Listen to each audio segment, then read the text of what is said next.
বৃষ্টির দিনে কার কার চায়ের সাথে টা খেতে খুব বেশি পছন্দ, সেই টায়ের রেসিপিটা নিয়ে আজকে হাজির হয়ে গেলাম। আজকে আমি আপনাদেরকে তৈরি করে দেখাবো মজাদার একটি পাকোড়া রেসিপি।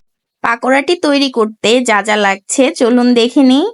তো এখানে আমি সুন্দরভাবে সবকিছু রেডি করে নিয়েছি আপনাদের বোঝার সুবিধার্থে, সবকিছু মেজারমেন্ট অনুযায়ী রাখা।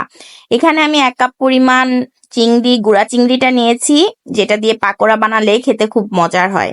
তো এখানে গুঁড়া চিংড়ি 1 কাপ নেওয়া হয়েছে। 1 কাপ ডাল আগে থেকে ভিজিয়ে রেখে পানি ঝরানো নিয়েছি আমি এখানে। 1/3 কাপ পরিমাণ নারিকেল কুড়ানো, তার সাথে আছে ধনিয়া পাতা, পেঁয়াজ, রসুন, কাঁচামরিচ, আদা। আর লাগবে গুঁড়া মশলা, হলুদ, লবণ, ধনিয়া, গরম মশলা আর জিরার গুঁড়ো।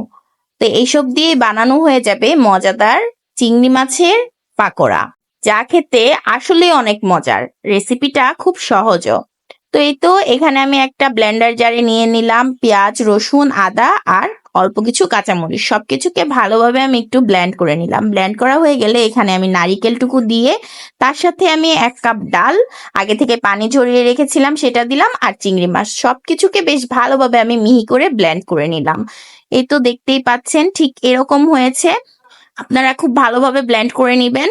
তো এখানে এখন আমি আগে থেকে কুচি করে রাখা বেশি করে পেঁয়াজ, কাঁচামরিচ আর রেখেছিলাম ধনিয়া পাতা এসব দিয়ে দিলাম। তার সাথে গুঁড়া মশলাগুলো দিয়ে দিচ্ছি, হলুদ গুঁড়ো, মরিচ গুঁড়ো, স্বাদ মতো লবণ, ধনিয়ার গুঁড়ো, জিরার গুঁড়ো আর গরম মশলার গুঁড়ো। এবার সবকিছুকে বেশ ভালোভাবে মাখিয়ে নিব। আর বাইন্ডিং এর জন্য দিয়ে দিচ্ছি চালের গুঁড়ো। এখানে আমি 1/2 কাপ পরিমাণ চালের গুঁড়ো রেখেছি। মাখানোর সুবিধার্থে আপনারা বুঝে নিবেন, যখন হাতের মধ্যে স্টিকি ভাব আসবে ভাববেন যে আপনার এটা মাখানো হয়ে গেছে। তো এই তো একটি কড়াইতে আমি পর্যাপ্ত পরিমাণ তেল গরম করে এতে ছোট ছোট সাইজ করে বড়াগুলোকে ছেড়ে দিচ্ছি। আসলে বৃষ্টির দিনে এরকম সন্ধ্যায় চায়ের সাথে যদি আমরা এরকম একটু ভাজা পোড়া খেতে পারি তাহলে কিন্তু বেশ ভালোই লাগে, আর যদি সেটা হয় বাসায় তৈরি করা স্বাস্থ্যসম্মত।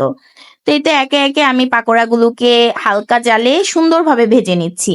আর দেখুন পাকোড়াগুলো যখন তেলে ছেড়েছি কি সুন্দর ফুলকো হয়ে গেছে। এই তো আমার পাকোড়াগুলো ভেজে তুলে নেওয়া হয়ে গেছে, দেখেই বুঝতে পারছেন কতটা লোভনীয় হয়েছে। তার সাথে হয়েছে অনেক বেশি ফ্লাফি, দেখেই বুঝতে পারছেন কতটা ফ্লাফি হয়েছে। তো এই তো ভেঙে দেখানো হচ্ছে ভেতরটা কতটা সুন্দর হয়েছে। এটা কিন্তু পোলাওয়ের সাথে ভাতের সাথে খেতে ডাল দিয়ে অনেক বেশি ভালো লাগে। আজকের রেসিপি এই পর্যন্তই। আল্লাহ হাফেজ।